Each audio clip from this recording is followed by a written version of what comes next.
State Fleming's left hand rule.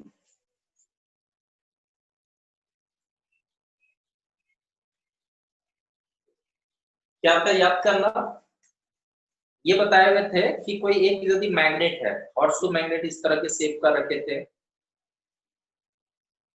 इसका एक magnetic field बनेगा। यहाँ पे यदि एक कंडक्टर रखें, इससे करंट फ्लो कर रहा है, करंट कैरिंग कंडक्टर, तो हम लोग पाते हैं कि करंट कैरिंग कंडक्टर पे फोर्स लगता है, और फोर्स का डायरेक्शन कहां से जानेंगे, फ्लेमिंग्स लेफ्ट हैंड रूल से। ठीक है, तो statement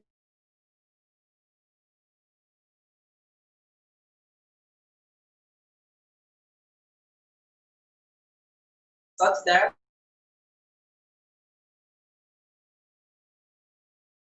finger points the direction of magnetic field, middle finger points the direction of current, then thumb will point the direction of force experienced by the conductor which has been kept in a magnetic field। ठीक है, तो यही statement है, दिखाते हैं।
Screenshot ले लीजिए, और कहीं दिक्कत है तो बताओगे, इसको रीड करने के बाद कहीं दिक्कत है तो बताओगे।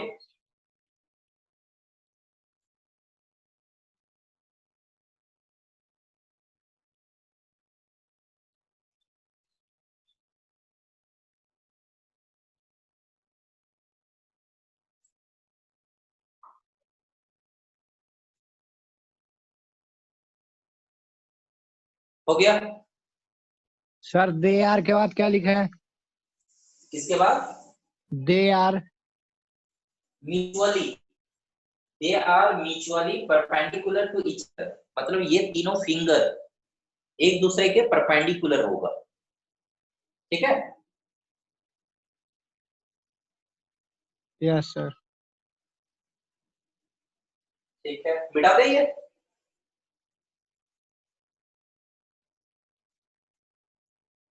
मिटा देना।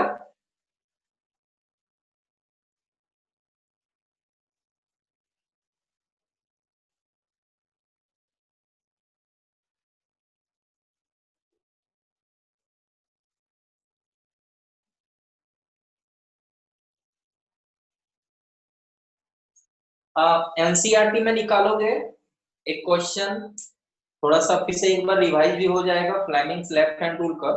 Question number 10 Fleming's left hand rule से ही रिलेटेड है। क्वेश्चन नंबर 10 पढ़िए ईच एंड एवरी स्टूडेंट, और खुद से आंसर देखो कि क्या होगा, फिर हम डिस्कस करते हैं। एनसीईआरटी क्वेश्चन नंबर 10 एक्सरसाइज का क्वेश्चन 10, इसमें इस तरह का दिया हुआ है कि हम बैठे हुए हैं किसी रूम पे, पीछे से इलेक्ट्रॉन्स का बीम आ रहा है सामने की दीवार की ओर, और वो राइट हैंड की ओर मूव कर रहा है, फोर्स लग रहा है उस पे। तो बताना है मैग्नेटिक फील्ड किधर हो। देखिए अप्लाई कीजिए Fleming's left hand rule.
Question 10 का आंसर मिल गया, डिस्कस करें।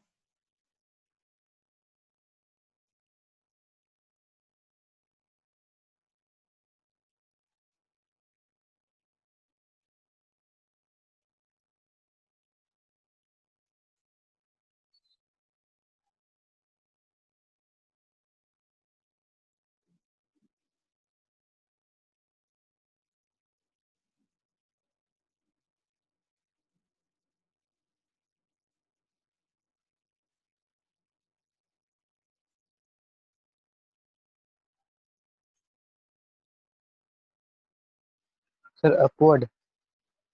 डाउनवर्ड्स। डाउनवर्ड, चलो ठीक है। और कोई दूसरा जवाब आ रहा है क्या अपवर्ड डाउनवर्ड के अलावा? चलो ठीक है, हम डिस्कस करते हैं।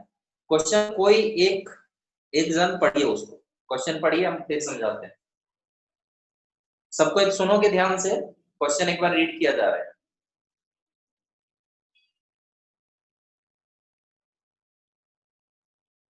रीड करो।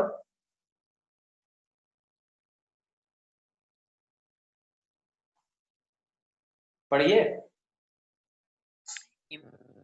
Imagine that you are sitting in the chamber with your back on to the to one wall.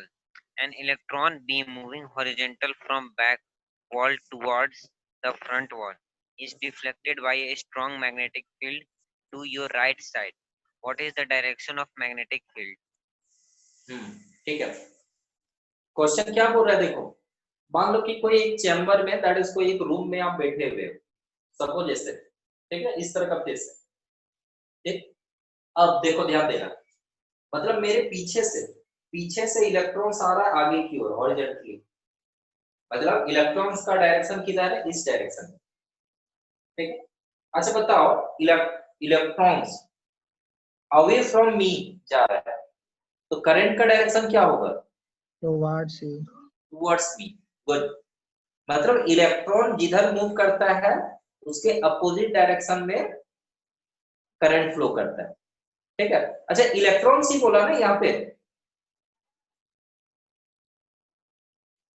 Electrons Yes, बोला, sir. Yes, particle sir. है, Electron. Electron beams. हाँ ठीक है, इलेक्ट्रॉन, ठीक है। तो इलेक्ट्रॉन मूव कर रहा है इस ओर, मतलब करंट का डायरेक्शन किधर है, टुवर्ड्स मी, करंट का डायरेक्शन मेरी ओर है।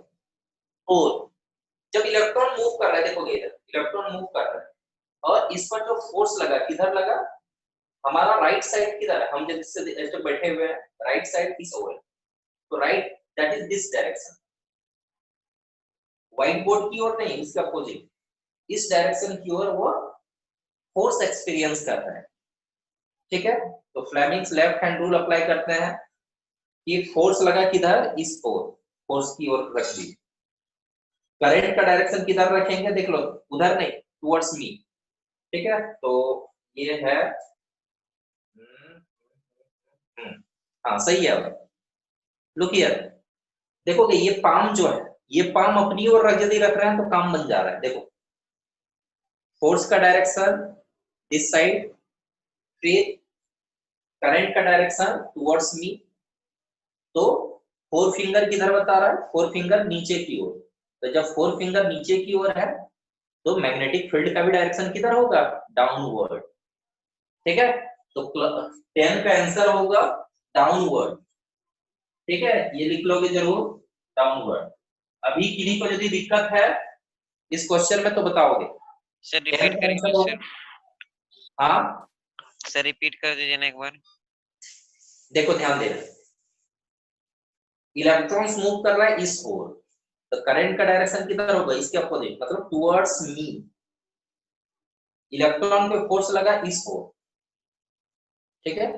तो अब इसको अरेंज करते हैं, मिडिल फिंगर करंट के डायरेक्शन में मेरी ओर, हम फोर्स के डायरेक्शन में इधर, तो देख लो ये मिडिल फिंगर टुवर्ड्स मी है, हम इस डायरेक्शन में है, तो ये इसका डायरेक्शन बताएगा मैग्नेटिक फील्ड, तो मैग्नेटिक फील्ड किधर है, नीचे की ओर जा रहा है, तो हम बोलेंगे मैग्नेटिक फील्ड का डायरेक्शन है डाउनवर्ड।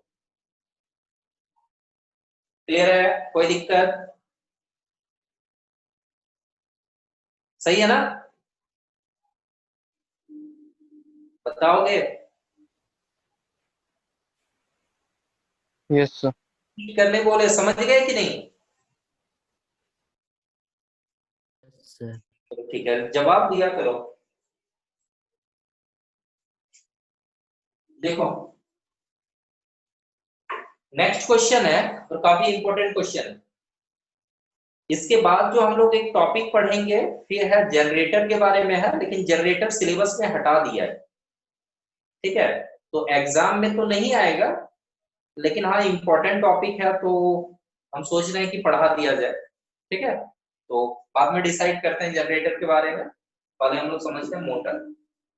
क्वेश्चन है what is a motor, right it's principle, ये किस प्रिंसिपल पर वर्क करता है, फिर दिया है explain it's working with a neat diagram. Question ये 5 मार्क्स का क्वेश्चन हुआ, लेकिन 5 मार्क्स का क्वेश्चन नहीं आता है, 1 मार्क्स का क्वेश्चन दिया व्हाट इज अ मोटर, आप ये लिखोगे, right the principle of A motor, 2 marks का देगा, फिर 3 मार्क्स का क्वेश्चन दे देता है explain it's working, explain it's working, 3 marks का। तो यहाँ पे हम एक साथ सारा चीज दिखा दे रहे हैं मोटर के बारे में, ठीक है, और यहीं से आपके पास सारा आंसर आ जाएगा। देखोगे मोटर क्या है, मोटर आप देखते होंगे कि बहुत सारे इलेक्ट्रिकल अप्लायंसेस यूज करते हैं हम लोग घर में, जैसे मिक्सर ग्राइंडर हो गया, वॉशिंग मशीन हो गया, फैन हो गया, और भी तरह तरह का जहाँ पे मूविंग पार्ट्स है, काफी ज्यादा स्पीड से रोटेट होने वाला पार्ट है। इसका मतलब क्या है, उसमें मोटर लगा हुआ है। मतलब मोटर कर क्या रहा है, देखोगे मोटर कर क्या रहा है, इलेक्ट्रिसिटी ले रहा है और उसको काइनेटिक एनर्जी में बदल रहा है। साथ ही साथ ध्यान ध्यान देना, घर में हमारे हम लोग क्या करते हैं, मोटर लगाते हैं। मान लो कि बोरिंग किया गया है, उसका पानी जो है नीचे से ऊपर तक पानी का टंकी तक पहुंचाने के लिए, मतलब वाटर को एक डेप्थ से हाइट तक पहुंचा रहा है, मतलब वाटर का पोटेंशियल एनर्जी इंक्रीज कर रहा है। ठीक है, तो आप लोग बोल सकते हैं कि मोटर क्या करता है, इलेक्ट्रिकल एनर्जी को पोटेंशियल और काइनेटिक एनर्जी में ट्रांसफॉर्म करता है। अच्छा ये बताओगे, पोटेंशियल और काइनेटिक एनर्जी को कलेक्टिवली मिला के कुछ बोलते हैं क्या, मैकेनिकल एनर्जी। एनर्जी? तो हम लोग ये बोल सकते हैं, motor is a device which transform electrical energy into mechanical energy. Mechanical energy का मतलब क्या है, ये पोटेंशियल भी हो सकता है या काइनेटिक भी हो सकता है। कोई दिक्कत इसमें, समझ गए ये? सर पोटेंशियल कैसे होगा, एक बार फिर से होगा?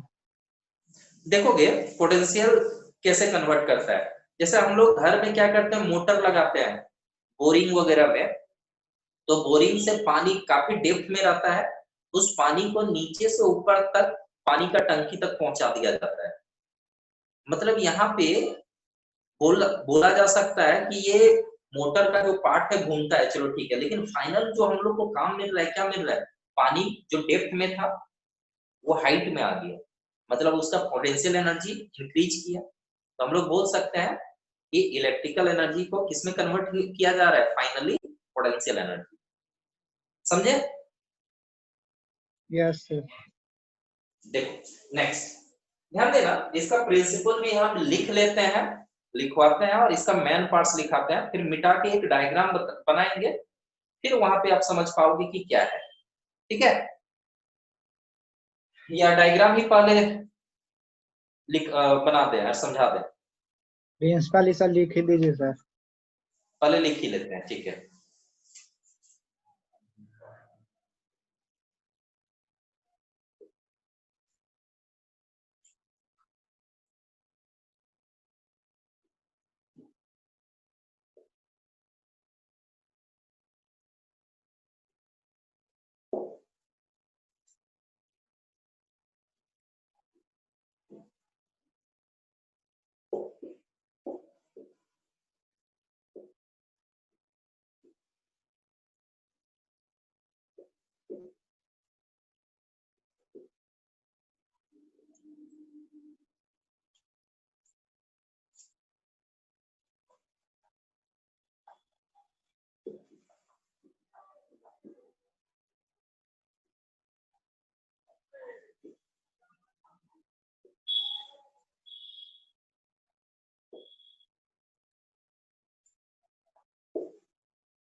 वहाँ क्या लिखे sir, when rectangular coil called, उसके बाद आर्मीचर, आर्मीचर,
हम समझा रहे हैं, बस इसका स्क्रीनशॉट ले लो।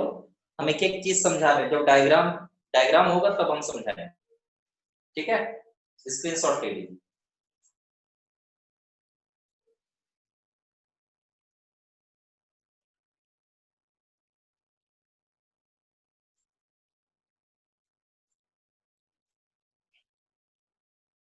मिटा दें? मिटा दें ना? यस सर मैं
देखो, ये मोटर का एक रफ डायग्राम है कि इसमें क्या क्या चीजें हैं, किस तरह से इसका वर्किंग या किस प्रिंसिपल पर ये बेस्ड है इसका वर्किंग। ठीक है, देखो कि इसमें क्या क्या है। फर्स्ट, इसका मेन पार्ट्स, कोई भी वर्क करे इसके लिए मेन पार्ट्स क्या क्या है? 5 मेन पार्ट्स है। पहला है अ स्ट्रॉन्ग फील्ड मैग्नेट, जो यू शेप्ड का होगा। यू शेप्ड का है तो इसको हम लोग हॉर्सशू मैग्नेट भी बोलते हैं। ठीक है, यू शेप्ड का होगा। ठीक है, यू शेप, यू शेप। और यहाँ पे है, ध्यान देना, ये इस तरह का है, ये नॉर्थ ये साउथ। ठीक है, इस तरह से रखा गया है, ये नॉर्थ दिख रहा है, ये साउथ दिख रहा है। ठीक है, और इस तरह से कनेक्टेड है नॉर्थ साउथ। हॉर्सशू मैग्नेट है, that is U shaped magnet है, एक स्ट्रॉन्ग मैग्नेटिक फील्ड बनाने के लिए। क्योंकि हम चाहेंगे कि यहाँ पे जो मोटर का रोटेटिंग पार्ट है वो ज्यादा से ज्यादा स्पीड से घूमे, इसलिए उस पर ज्यादा फोर्स लगे। तो याद करना, फोर्स किन किन चीजों पर डिपेंड करता है। F इक्वल टू, क्या फॉर्मूला का बताओगे आप लोग? ए में नहीं, F equal to BIL sin theta BIL sin theta. BIL sin theta. मतलब ध्यान देना, फोर्स ज्यादा हो इसके लिए चाहेंगे कि मैग्नेट एक स्ट्रॉन्ग मैग्नेटिक फील्ड बनाए, करंट ज्यादा हो, लेंथ ऑफ द कंडक्टर ज्यादा हो, मैग्नेटिक फील्ड और करंट के बीच का एंगल कितना हो? 90 डिग्री। तो ये सारी चीजें हम इंश्योर करेंगे ताकि स्पीड ज्यादा हो मोटर का। ठीक है, तो देखोगे कोई छोटा मोटर भी होता है खिलौना वगैरह में, बड़ा बड़ा मशीन में बड़ा मोटर होता है, तो डिपेंड करता है कि हमको उसको कितना स्पीड चाहिए।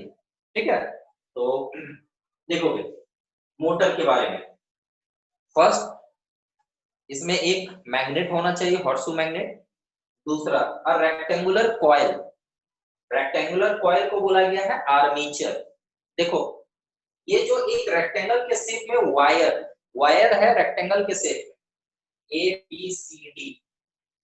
ठीक है, मतलब इस तरह का देखोगे, इस तरह का सोचो कि एक्सल है, एक्सल, एक्सल का मतलब क्या कि एक रॉड होता है, एक रॉड होता है यहाँ पे, बुक में देखोगे तो यहाँ पे एक रॉड भी दिखाता है कुछ कुछ फिगर में। ठीक है, तो एक रॉड है, इसी रॉड में इस तरह से लिपटा हुआ है वायर। जब इस तरह से जाएगा तो एक किस तरह का शेप बनाएगा, देखो तो रेक्टेंगल, रेक्टेंगल के शेप में लिपटा हुआ है। ठीक है, वायर जो है रेक्टेंगल के शेप में लिपटा हुआ है, और इसमें एक टर्न नहीं होता है, नंबर ऑफ टर्न्स होता है, अ नंबर ऑफ टर्न्स। क्यों? ज्यादा से ज्यादा टर्न होगा तो लेंथ उसका ज्यादा होगा वायर का, लेंथ जब ज्यादा होगा तो उस पर फोर्स भी ज्यादा एक्सपीरियंस होगा। तो कई बहुत सारे टर्न वाला रेक्टेंगुलर कॉइल होता है, बहुत सारे टर्न वाला, लेकिन उसका शेप कैसा होता है, रेक्टेंगल, जिसको हम लोग आर्मीचर बोलते हैं। ये समझ गए? ये जो एबीसीडी दिख रहा है ये आर्मीचर है, रेक्टेंगुलर कॉइल, आर्मीचर। कोई दिक्कत? नेक्स्ट No, है टू स्प्लिट रिंग्स। ध्यान देना, S1 S2, एक यदि रिंग हो तो ये एक कंप्लीट रिंग हुआ। ठीक है, ये एक कंप्लीट रिंग हुआ, ये कंप्लीट एक सर्कल जैसा। लेकिन रिंग को हम क्या किया, दो पार्ट में डिवाइड कर दिए, तो एक हाफ रिंग दिखेगा, ये हाफ रिंग दिखेगा, वही है हाफ रिंग यहाँ S1, हाफ रिंग यहाँ S2। तो इसको हम लोग बोलते हैं स्प्लिट रिंग। स्प्लिट का लिटरल मीनिंग क्या होता है, टूटा हुआ। ठीक है, बटा हुआ, तो वो यही है, दो स्प्लिट रिंग है S1 S2। फंक्शन हम लोग बाद में जानते जाएंगे। फिर टू कार्बन ब्रशेस, दो कार्बन ब्रशेस है B1 B2। ठीक है, कंडक्टर होता है ये, कार्बन ब्रशेस जो है वो कंडक्टर होता है। ये मत सोचना कि कार्बन जो है इंसुलेटर है, तो चल रहा है, कंडक्टर होता है ये। सोचो कि ग्रेफाइट वगैरह का कंपोजिशन से बना होता है ये जो भी, तो ये कंडक्टर है, carbon brushes B1 B2। Battery और मेन सोर्स, इलेक्ट्रिसिटी चाहिए इसको, तो इलेक्ट्रिसिटी कहां से मिलेगा, या तो बैटरी से देना होगा, या कोई मैन सोर्स, मतलब जो हम लोग लैंप पोस्ट से जो हम लोग वायर खींच के लाते हैं वो मैन सोर्स कहलाएगा। तो करंट चाहिए तो करंट बैटरी से दिया जाएगा या मैन सोर्स। तो ये मेन पार्ट्स है, 5 पार्ट्स। कोई दिक्कत इसमें? 5 पार्ट क्या क्या है, समझ गए? सर मैग्नेट यू शेप होना जरूरी है सर? क्या बोले? मैग्नेट यू शेप होना जरूरी है? बिल्कुल बिल्कुल जरूरी है, यू शेप का ही होगा तो मैग्नेटिक फील्ड का डायरेक्शन डिसाइड हो पाएगा। ठीक है, तो यू शेप होना जरूरी है। ठीक है, देखो आगे ये हम मिटा रहे हैं, मेन पार्ट्स जो लिखे हुए हैं इसको हम मिटा रहे हैं।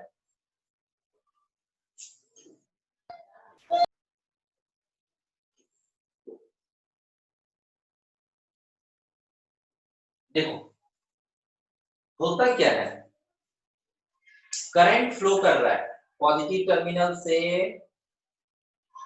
नेगेटिव टर्मिनल पे, एबी आर्म में करंट फ्लो कर रहा है ऊपर की ओर। ठीक है, सीडी में नीचे की ओर। यदि हम इस तरह से सोचें कि आर्मेचर इस तरह से हॉरिजॉन्टल है, एबी में जा रहा है इस ओर और सीडी में आ रहा है टुवर्ड्स यू, एबी में आ रहा है टुवर्ड्स मी और सीडी में आ रहा है टुवर्ड्स यू। ठीक है, अच्छा देखो ध्यान देना, एबी एक करंट कैरिंग कंडक्टर है, करंट फ्लो कर रहा है, एक वायर या बहुत सारे टर्न है तो ग्रुप ऑफ वायर्स है जिसमें करंट फ्लो कर रहा है। ठीक है, करंट फ्लो कर रहा है और ये जो करंट कैरिंग कंडक्टर है किसी मैग्नेटिक फील्ड में रखा गया है। एक स्ट्रॉन्ग मैग्नेटिक फील्ड बनाता हुआ एक मैग्नेट है। मतलब वो मैग्नेटिक फील्ड का डायरेक्शन किधर होता है आपको याद होगा, नॉर्थ टू साउथ। तो हम बोलेंगे मैग्नेटिक फील्ड है नॉर्थ टू साउथ इस डायरेक्शन में। तो मैग्नेटिक फील्ड में करंट कैरिंग कंडक्टर को यदि रखे हैं तो क्या AB जो आर्म है रेक्टेंगुलर कॉइल का, एक आर्म, एक साइड AB, आर्म AB पे क्या फोर्स लगेगा, हाँ या ना? यस सर, लगेगा। लगेगा। लास्ट टॉपिक हम लोग यही पढ़े हुए थे कि करंट कैरिंग कंडक्टर को मैग्नेटिक फील्ड पे रखेंगे तो फोर्स लगेगा। इसी तरह से CD पे भी फोर्स लगेगा। ठीक है। अब ये होता है कि जब AB में करंट का डायरेक्शन जिधर है CD में इसके अपोजिट है। रेक्टेंगुलर कॉइल होने के कारण बेनिफिट ये मिलता है, AB में डायरेक्शन करंट का जो है CD में इसके अपोजिट है। तो जिस कारण से मान लो कि AB में फोर्स लग रहा है सपोज डाउनवर्ड, तो CD में इसके अपोजिट लगेगा, अपवर्ड लगेगा। तो आप खुद सोचो, कोई एक मान लो कि रेक्टेंगुलर कॉइल है या कोई भी एक ऑब्जेक्ट है, दो फोर्सेस लग रहा है, इस साइड में नीचे की ओर और इस साइड में ऊपर की ओर। सोचो, एक नीचे की ओर लग रहा है और यहाँ पे ऊपर की ओर, क्या होगा ऑब्जेक्ट होगा क्या? घूम जाएगा सर, रोटेट करेगा। एक फोर्स लग रहा है नीचे की ओर, टिल्ट हो जाएगा। सेम अमाउंट का, उतना ही अमाउंट का फोर्स लग रहा है ऊपर की ओर। तो ध्यान देना, आगे चल के आप पढ़ोगे 11th क्लास में, two forces equal in magnitude but opposite in direction. किसी ऑब्जेक्ट पर यदि लग रहा है तो रोटेशन क्रिएट करता है और इसको हम लोग बोलते हैं कपल ऑफ मोमेंट। बोलते हैं इसको क्या? Couple of moment. कपल का मतलब पेयर, फोर्स का पेयर है, तो इसको बोला जाता है कपल ऑफ मोमेंट। तो जिस कारण से ये कपल ऑफ मोमेंट क्या करेगा, आर्मेचर को रोटेट कराएगा, रोटेट होगा नीचे की ओर, ये ऊपर की ओर रोटेट होगा। तो इस तरह से ये रोटेट करता जाएगा। तो इस तरह से हम लोग क्या देख रहे हैं, प्रिंसिपल में यही हम लिखे हैं, बाकी वर्किंग में और भी चीजें हैं। S1 S2 का फंक्शन हम लोग सीख लेंगे, जब वर्किंग हम बताएंगे तब। B1 B2 का भी फंक्शन बताएंगे। BC पे सर वो नहीं लगेगा फोर्स, BC हाँ, पे। BC पे नहीं लगेगा, हम रीजन भी दे रहे हैं क्यों नहीं लगेगा। ठीक है। तो प्रिंसिपल में क्या लिखे हैं ध्यान देना, प्रिंसिपल हम एक बार बोल रहे हैं। ठीक है, आपके सामने तो होगा नहीं, स्क्रीनशॉट लेके तो वो चला गया होगा, तो हम बोल रहे हैं, ध्यान देना क्या लिखे हैं।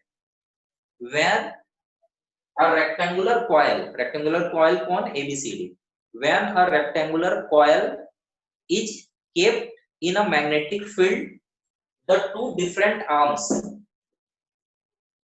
experiences forces equal in magnitude but opposite in direction। एक में मान लो कि नीचे की ओर, तो एक में ऊपर की ओर। 10 न्यूटन मान लो कि फोर्स एक्सपीरियंस कर रहे हैं।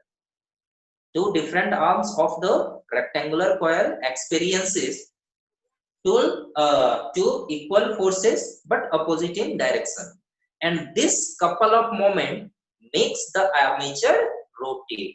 इससे क्या होता है, आर्मेचर मतलब रेक्टेंगुलर कॉइल क्या होता है, रोटेट करने लगता है। क्या समझ गए प्रिंसिपल? हर कोई समझ गए प्रिंसिपल? Yes sir. ठीक है, BC वाला बता दीजिए सर। हम BC वाला बता रहे हैं। वर्किंग पे आते हैं। BC में क्यों फोर्स एक्सपीरियंस नहीं होगा, देखोगे BC में। देखो ध्यान दे, ये है रेक्टेंगुलर कॉइल, मैग्नेट इस तरह से रखा हुआ, देख लो यहाँ नॉर्थ है और यहाँ पे साउथ है। मैग्नेटिक फील्ड का डायरेक्शन किधर है, देख लो इधर, मैग्नेटिक फील्ड का डायरेक्शन इस ओर है। और BC में करंट का डायरेक्शन किधर है, देख लो इधर। तो करंट का डायरेक्शन इस ओर, मैग्नेटिक फील्ड का डायरेक्शन इस ओर। तो B और I के बीच का एंगल कितना बना, ये बताओ तो। 0 डिग्री। 0 डिग्री। तो साइन 0 क्या होगा, 0। B और I के बीच का एंगल बन रहा है 0, देयरफॉर साइन 0 का वैल्यू 0 होगा, तो होल वैल्यू 0 आ गया। मतलब बीसी आर्म में कोई भी फोर्स एक्सपीरियंस नहीं होता है, सिर्फ फोर्स कहां पे एक्सपीरियंस किया जाता है, एबी पे और सीडी। समझ गए? ठीक यस है ना? सर। ठीक है, देखो अब हम लोग वर्किंग पे आते हैं।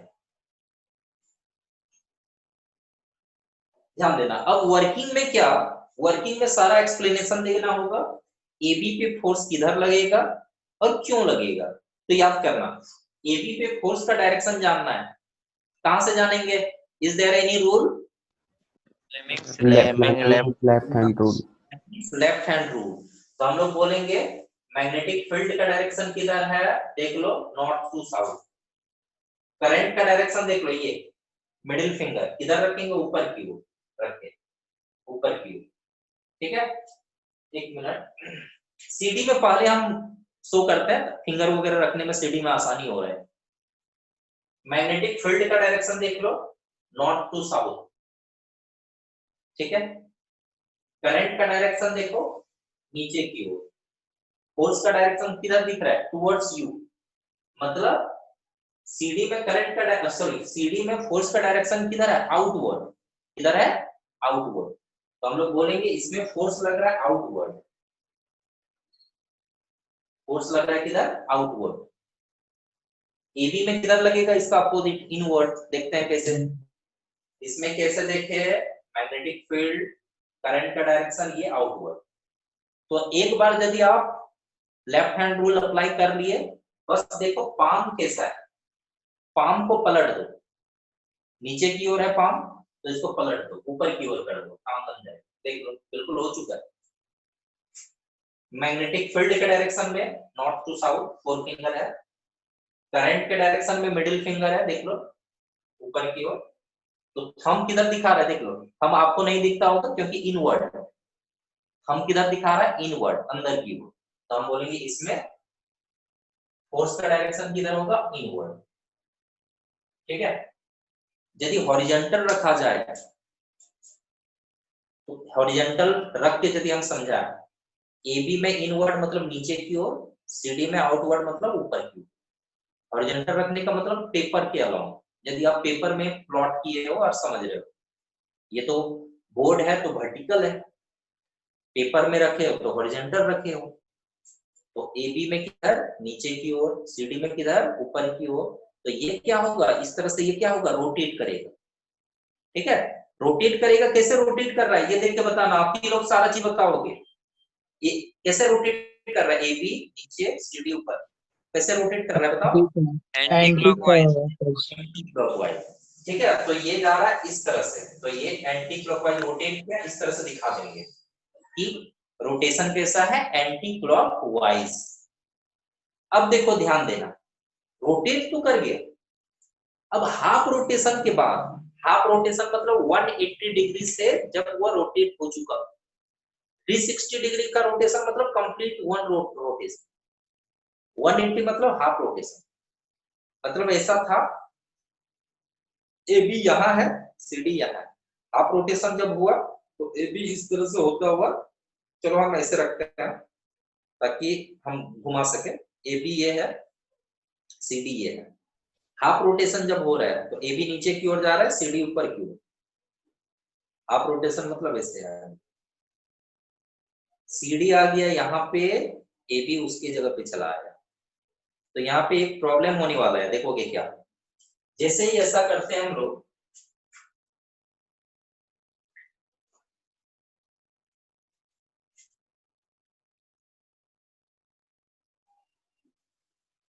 सीडी का पोजीशन यहां हो जाएगा और एबी का पोजीशन यहां होगा।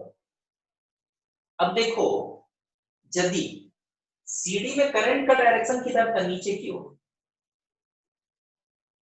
एबी में किधर था, ऊपर की ओर। अब प्रॉब्लम क्या होगा देखना, बैटरी इस तरह का है, मतलब करंट इस तरह से जा रहा है, करंट ऐसे पॉसिबल है, देखो तो सीडी आ गया इधर, पॉसिबल नहीं है, नहीं। क्योंकि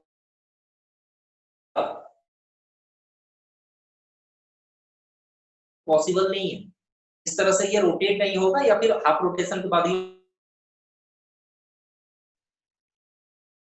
प्रॉब्लम को सॉर्ट आउट करने के लिए क्या किया गया है देखोगे, इसीलिए स्प्लिट रिंग रखा गया है, split rings S1 and S2। जब आर्मेचर रोटेट करता है, स्प्लिट रिंग्स भी तब रोटेट करता है, स्प्लिट रिंग भी रोटेट करता है। AB CD के पोजीशन पे गया और CD AB के पोजीशन पे जब जाता है तो S1 और S2 भी अपना पोजीशन चेंज करता है। S2 का कनेक्शन हो जाता है B1 के साथ और S1 का कनेक्शन हो जाता है B2 के साथ। कार्बन ब्रशेस जो होते हैं वो बस जेंटली, देखोगे ये स्प्लिट रिंग है, ये स्प्लिट रिंग है, कार्बन ब्रशेस बस जेंटली टच करके रखता है, यहां से बस टच कांटेक्ट है, स्क्रू से कसा हुआ नहीं होता है, कांटेक्ट है, स्क्रू से कसा हुआ नहीं है। स्प्लिट रिंग ऐसे रोटेट करता, ध्यान देना, इस तरह से रोटेट किया, ये इधर गया तो ये इधर से होके इधर आता है। जब रोटेट करता है S2 इधर, S1 इधर। अब देखो होता क्या है, आर्मेचर ऐसे है, ठीक है, ऐसे हम रखते हैं, ऐसे है। जब ये रोटेट करता है वर्टिकल पोजीशन से, जैसे ही मूव करता है वर्टिकल, ये हॉरिजॉन्टल था, वर्टिकल पोजीशन से जैसे ही मूव किया, 45 डिग्री से जैसे ही मूव किया, उसी समय S1 और S2 का कनेक्शन चेंज होता है। मतलब 45 डिग्री का जब रोटेशन हुआ तो S1 इसको छोड़ देता है, B1 को छोड़ देता है, लेकिन उसी समय, बहुत कम समय में ही ये होता है, जैसे ही S1 छोड़ दिया B1 को तो S2 इसके कनेक्शन में आ गया। ठीक है, तो S2 किसके कनेक्शन में आया, B1 के। तो अब देखो क्या होगा,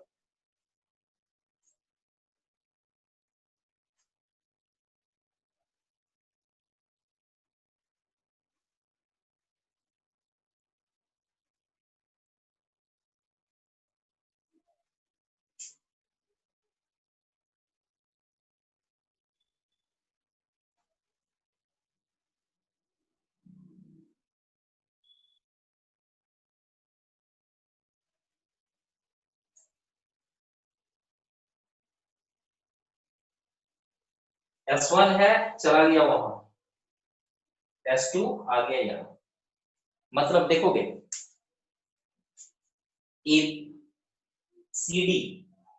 CD जैसे ही वर्टिकल पोजीशन से रोटेट करता है, CD का कनेक्शन था किसके साथ, S2 के साथ, तो S2 यहाँ था। अब करंट जो है, ध्यान देना, करंट ऐसे जा रहा है, कार्बन ब्रश में ऐसे आया, कार्बन ब्रश में ऐसे आया, लेकिन अब करंट S1 पे जाएगा नहीं, कहां पे जाएगा, S2 पे जाएगा, क्योंकि S2 का कनेक्शन अब आ चुका है।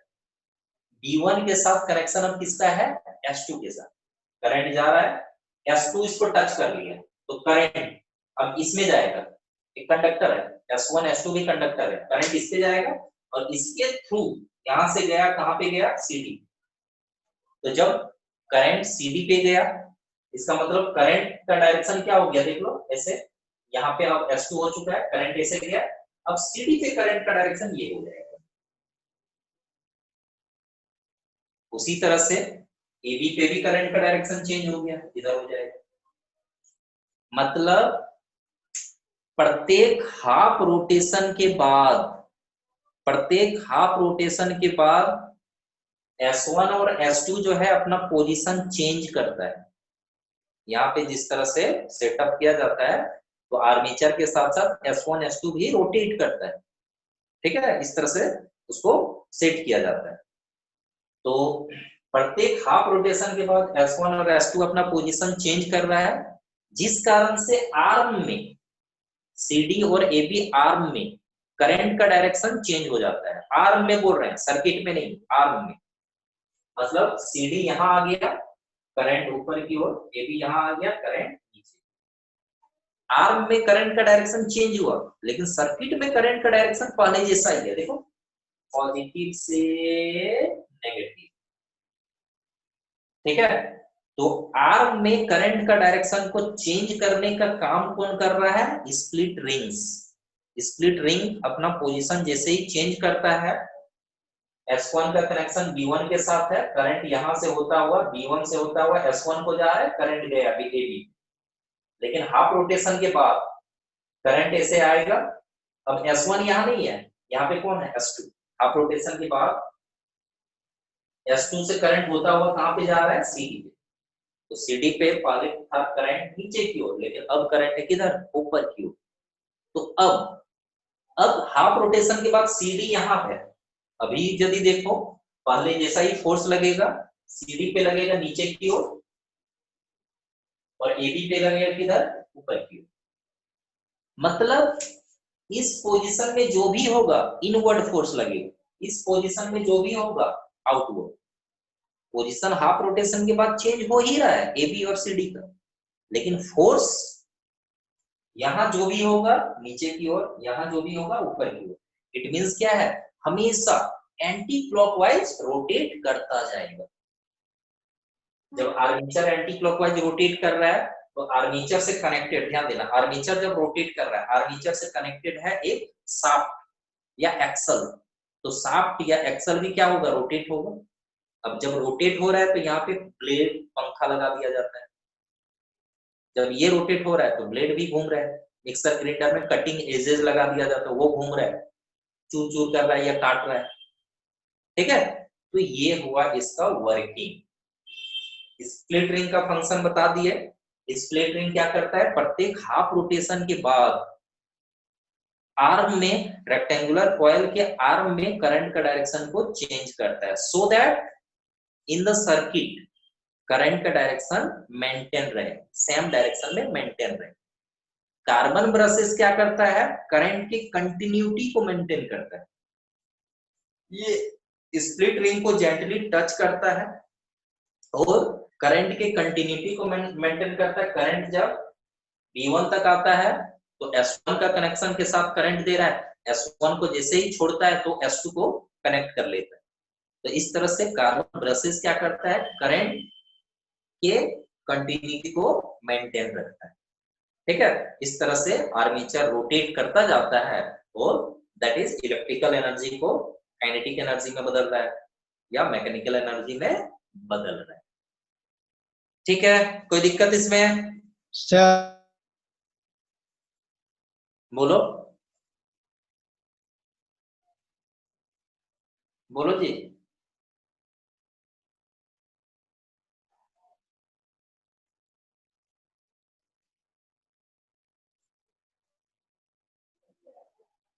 आवाज नहीं आया जी। सर S1 और S2 होता है ना, आर्मेचर से कनेक्ट रहता है।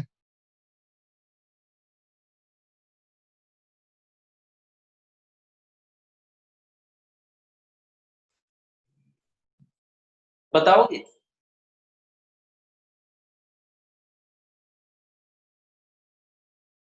नेटवर्क में आवाज नहीं आ रही आपकी? सब बोल रहा है कि S1 और S2 आर्मेचर से कनेक्ट रहता है।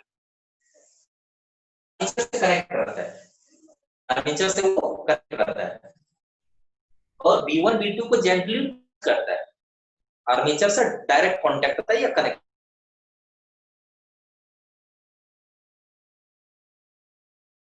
ये फंसा हुआ नहीं होता है। S1 मूव कर सके, रोटेट कर सके। और कुछ और बताओ? ठीक है, चलिए, समझ गए हो वर्किंग अच्छे से? Yes, sir. सर चलो ठीक है, ध्यान देना। क्वेश्चन अब यहाँ पे और एक क्वेश्चन जनरेट होता है, how can the rotational speed, how can the rotational speed of the armature be increased. Armature या फिर मोटर भी लिख सकते हो कि मोटर का जो आर्मेचर होता है उसका रोटेशनल स्पीड को कैसे बढ़ा सकते हैं। तो आंसर आपको यहां से मिल जाएगा, करंट बढ़ा। हाँ ठीक है। क्या क्या कर सकते हैं, यदि हम पूरे सेटअप में चेंजेस यदि लाए हैं, चेंज हम कर सकते हैं जो हम लोग चाहेंगे कि हाँ भाई हमको बैटरी ऐसा है, बैटरी ऐसा है, हम बैटरी ज्यादा वोल्ट का लेंगे, मैग्नेट ये है, हैवी मैग्नेट ले ली, तो क्या क्या चेंजेस कर सकते हैं ये बताओ। वायर का का लेंथ value- को बढ़ा सकते लेंथ को number बढ़ाएंगे। of हाँ अच्छा, वायर का करंट लेंथ को बढ़ सकता है, क्या बोल रहे हैं सर? वायर का लेंथ कैसे बढ़ सकता है? Sir sir number of terms बढ़ा के। सर नंबर ऑफ टर्न्स को इंक्रीज कर देंगे। और कुछ तरीका हो सकता है? No sir. और एक तरीका होगा, area of the rectangular coil बढ़ा देंगे। मतलब मान लो कि जितना रेक्टेंगल का एरिया दिख रहा है, एरिया बढ़ा देंगे मतलब क्या, इसका लेंथ और इसका ब्रेथ बढ़ा देंगे। तो लेंथ और ब्रेथ जब बढ़ा देंगे, एरिया बढ़ा देंगे, तो अपने आप क्या होगा, आर्म का लंबाई बढ़ जाएगा। ठीक है, तो लेंथ से यहाँ पे दो चीजें आएंगी, एक number of turns of the wire in the armature हम बढ़ाएंगे, और दूसरा है एरिया बढ़ा सकते। दो पॉइंट यहाँ होगा। तीसरा पॉइंट होगा मैग्नेटिक फील्ड। मैग्नेट का मैग्नेटिक फील्ड बढ़ाया जा सकता है, मतलब दूसरा मैग्नेट यूज करेंगे जिसका और ज्यादा मैग्नेटिक फील्ड हो। फिर करंट का अमाउंट बढ़ा सकते हैं, बैटरी ज्यादा वोल्ट का लगा के। ठीक है, हाँ साइन थीटा का, साइन थीटा का काम नहीं है, क्यों? 90 डिग्री मैक्सिमम तो है ही। 180 नहीं कर सकते हैं सर? 180 में जीरो होता है, साइन 180 का वैल्यू जीरो होता है। देखोगे साइन का थीटा का जो वैल्यू होता है ना, वो -1 से +1 लाई करता है। साइन थीटा का मैक्सिमम वैल्यू 1 ही होता है, और 1 90 डिग्री पे होता है। वो हम लोग किए हैं, मेंटेन किए हैं, तो ये वो ठीक है। साइन थीटा साइन 90 डिग्री है ए बी और सी डी में, वो मेंटेन है, इसमें हम लोग कुछ नहीं कर सकते। तो रोटेशनल स्पीड को बढ़ा सकते हैं कैसे? चार फैक्टर है। Magnetic field of the horseshoe magnet can be increase, current can be increase, and number of turns can be increase, and area of the armature can be increase. चार factors हैं। ठीक है, तो इसका वर्किंग तो आज नहीं लिखवाना हो पाएगा, टाइम लगभग हो ही सर गया है। 90 डिग्री सर कहाँ कहाँ फॉर्म कर रहा है, कौन कौन साइड? देखो एबी में और सीडी में कैसे, देखो आप, ये है हॉरिजॉन्टल। यदि आप पेपर के अलाउंग सोचो, आपके कॉपी में बना हुआ है पेपर, ये फिगर, एबी में करंट है इधर, सीडी में है इधर। अच्छा देखो, ये नॉर्थ पोल है और ये साउथ पोल है। मैग्नेटिक फील्ड किधर देख लो इसको, करंट किधर है देख लो इसको। तो करंट का डायरेक्शन ये है, सीडी में करंट का डायरेक्शन ये है, और मैग्नेटिक फील्ड ये है। देख लो दोनों के बीच 90 डिग्री बना कि नहीं? हाँ सर। एबी में यदि हम बात करें, करंट इधर है, मैग्नेटिक फील्ड इधर है, तो भी 90 डिग्री बना, इधर और ये 90 डिग्री बना। तो एबी और सीडी में क्या है, मेंटेन इस तरह से है, अरेंजमेंट इस तरह का है कि मैग्नेटिक फील्ड और करंट के बीच का एंगल कितना है, 90 डिग्री। ठीक है, और डीसी में दोनों के बीच का एंगल है 0, ये एक्सप्लेन नहीं किए, इसलिए उस पर कोई फोर्स नहीं लगता है। ठीक है, तो आज और सर हाँ जी, और सर ये वाला एक्सपेरिमेंट सर हम लोग इलेक्ट्रोमैग्नेट के साथ होता है सर, ये वाला एक्सपेरिमेंट इलेक्ट्रोमैग्नेट। हॉर्सशू मैग्नेट जो है, हॉर्सशू मैग्नेट का क्या किया जाता है, एक सॉफ्ट आयरन लगाया जाता है और उसमें क्या किया जाता है, वायर लपेट दिया जाता है। ठीक है, जो कॉमर्शियल मोटर्स होता है, हैवी मोटर्स होता है, उसमें यही किया जाता है। ठीक है, तो वहां पे इलेक्ट्रोमैग्नेट का काम, मतलब इलेक्ट्रोमैग्नेट ही मैग्नेट का काम कर रहा है। ठीक है, तो इलेक्ट्रोमैग्नेट का भी यूज होता है। सही है, ठीक है। और सर ये जब और सर जब आपका अगला होगा तो उसमें ये बता दीजिए ना सर, ये हॉर्स शो इलेक्ट्रोमैग्नेट का सर ये बता दीजिएगा ना कि उसमें नॉर्थ कहाँ होगा, साउथ कहाँ होगा, कैसे देखो नॉर्थ कहाँ और साउथ कहाँ होता है, एक मैग्नेट से तो हम लोग जा नहीं सकते हैं। छोटा सा मैग्नेट लाएंगे और इसमें सस्पेंड कर दिए, बार मैग्नेट सस्पेंड किए, नॉर्थ की ओर जो पॉइंट कर रहा है वो नॉर्थ पोल है। नॉर्थ पोल को हम इधर लाए, रिपेल कर रहा है, नॉर्थ पोल को इस साइड में लाया, रिपेल कर रहा है, मतलब डिसाइड हो गया ये नॉर्थ है। और नॉर्थ पोल को यहाँ लाए थे, यदि अट्रैक्ट करता तो ये साउथ है। ठीक है, तो एक सर आर्मेचर के जगह पे सर अगर परमानेंट मैग्नेट होगा तो सर विदाउट तो मैग्नेट आर्मेचर और परमानेंट मैग्नेट से क्या मतलब है, क्यों ऐसा करेंगे हम लोग? आर्मेचर का मतलब क्या, करंट फ्लो होना चाहिए। परमानेंट मैग्नेट हम तो लेवे किए हैं यहाँ, एक करंट कंडक्टर होना चाहिए ना जी, करंट कैरिंग कंडक्टर, इसलिए आर्मेचर है। हाँ सर वो सर ठीक है, तो ध्यान देना, स्क्रीनशॉट ले लो इसका। ये फिगर बस समझाने के लिए था, कॉपी में आपको ये फिगर बनाने का है, ये फिगर बनाने का है। नेक्स्ट डे हम फिगर फिर नहीं बनाएंगे, बस लिखवा देंगे। ठीक है, और ये क्वेश्चन भी लिखाएंगे कि रोटेशनल स्पीड कैसे इंक्रीज होगी, ये समझ चुके हो। और जब जल्दी जरूरत होगा, नहीं दिक्कत होगा तो फिर समझाएंगे, स्क्रीनशॉट ले लीजिए। ठीक है, फिर नेक्स्ट क्लास में मिलते हैं, आगे बढ़ेंगे हम लोग।